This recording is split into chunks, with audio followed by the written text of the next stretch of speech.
sacerdote sai de casa, vai num campo sagrado, porque cada okutá é coletado em um campo. Divindades aquáticas, geralmente, buscamos dentro da água. Divindades que são de outros lugares, nós buscamos em outros lugares. Então, o okutá, ele geralmente ele é usado praticamente em todos os orixás. Há famílias que usam vulto e há famílias que usam fetiche, mas ainda há famílias que usam de Bará até Oxalá o okutá. Os sacerdotes vão buscar os okutá. Esses okutás que estão na natureza ainda não foram consagrados e o orixá ainda não existe uma ligação do orixá com esse okutá. É somente uma pedra.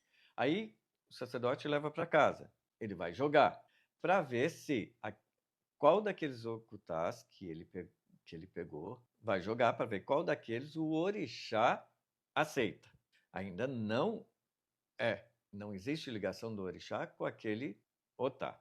Após isso, ele ainda vai preparar, ele vai ter toda uma ritualística e vai, durante o ritual de iniciação, que no batuque é chamado de apronte, ele vai fazer a ligação do indivíduo com o orixá.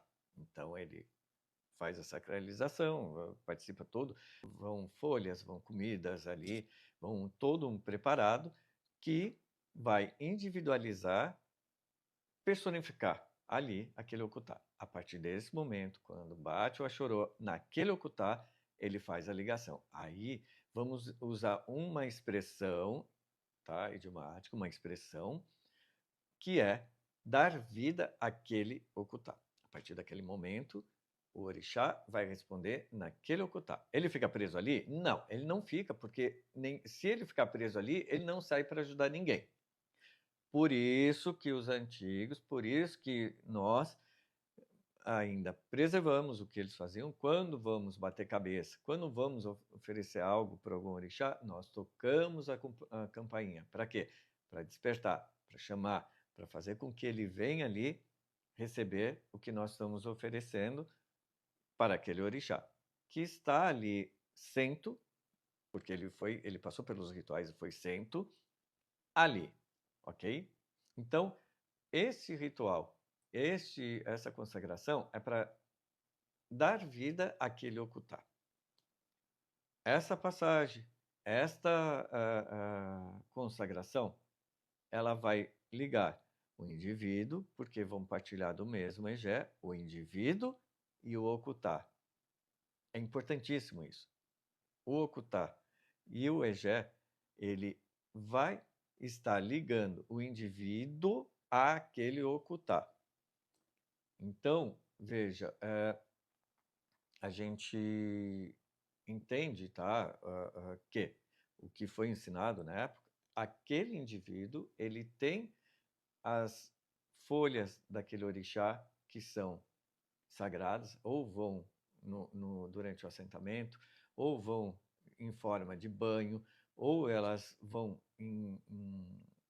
preparadas como se fossem comidas, vão comidas também ali, podem ir junto com aquele assentamento que está sendo feito.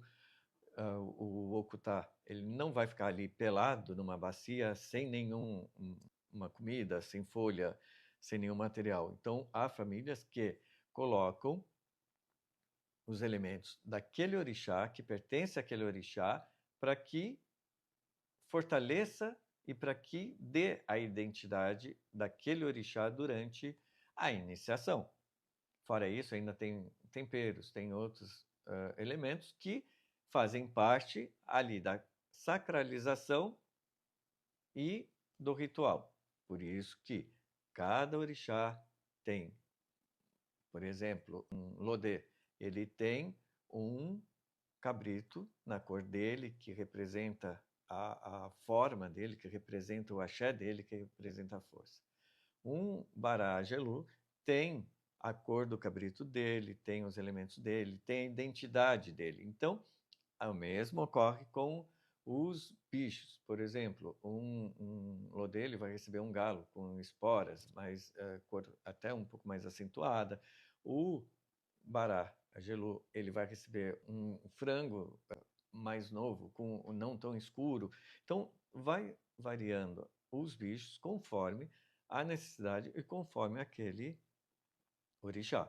Então, toda essa ritualística, todos esses elementos fazem parte do quê?